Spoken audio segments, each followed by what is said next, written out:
ও আমার একটা হৃৎপিণ্ড, সেটাই আল্লাহ নিয়ে গেছে। পরশুদিন বলছে, বাবা আমার একটা বরখা কিনে দাও। আমার স্যান্ডেলটা দেখেন 3 বছর পুরাতন ছেঁড়া, কিন্তু আমি আমার স্যান্ডেলটা পাল্টাই না, সেলাই করে নেই। কিন্তু আমার বাচ্চাদেরকে আমি কষ্ট পেতে দেই না। শুধু একবার বলছে, বাবা লেচে খাবো। আমার মেয়ের মোবাইলে আমার না হলে 500 ছবি আছে।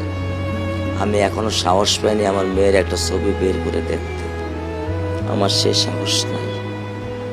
আমি সে সাহস হারায় ফেলছি, কারণ ও আমার ছিল হৃৎপিণ্ড। ওর জীবনে এমন কোনো চাওয়া নাই যেটা আমি পূরণ করি নাই। পরশুদিন বলছে, বাবা আমার একটা বরখা কিনে দাও। আমার চাচাতো ভাই বললো, ভাই ইসলামপুর থেকে 300-400 টাকা পাওয়া যায়। আমি সাথে সাথে মিনি মার্কেট থেকে আমি 1000 টাকা দিয়ে আমার মেয়েকে বরখা এনে দিচ্ছি। আমি দরিদ্র, ভাঙা বাসায় থাকি, কিন্তু আমার সন্তানদেরকে আমি কখনোই দারিদ্রতার স্বাদ পেতে দেইনি।